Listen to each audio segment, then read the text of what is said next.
Good afternoon. The regional president of Valencia, Carlos Mazón, refused to resign yesterday, a day after thousands protested, accusing the centre-right politician of mishandling the disaster. More than 130,000 people gathered at a demonstration in Valencia on Saturday to demand Mazón's immediate resignation over the emergency management of the 29th October floods. They blamed him for the late response to the tragedy and the lack of effective coordination. Thousands also marched in Alicante and several hundred in Madrid. The left-wing Sumar party, a junior partner in the coalition government, demanded on Saturday that the PP leader Alberto Núñez Feijóo sack Mazón if the head of the Valencian government does not resign soon. As the search for the missing and the clean-up and reconstruction of damaged areas continues, the political confrontation over the management of the disaster between the government and the Partido Popular has intensified. The PP has also taken advantage of the crisis to blame Teresa Ribera, the future EU Commissioner for Competition, who faces her hearing before the European Parliament tomorrow. The right-wing party reproaches Ribera for having been absent during the worst moments of the crisis. The preliminary death toll from the flash flood stood at 223 on Saturday, whilst authorities reported at least 78 people missing, with many bodies still unidentified. Meanwhile, thousands took to the streets of Malaga city centre on Saturday to demand action against the current housing crisis.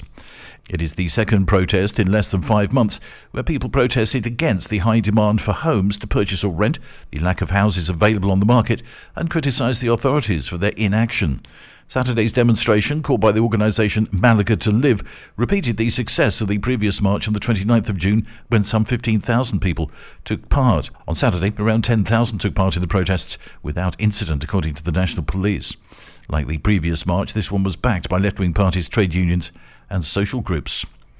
Spain's largest hotel chain, Meliá Hotels, this morning said its net profit over the first 9 months of the year rose 24% to €118.6 million, beating analysts' expectations thanks to a good summer season. The company also said it reaped the benefits of its investments in luxury rooms and holiday resorts. Revenues at the hotel chain rose 4.5% in the year to September to €1.54 billion.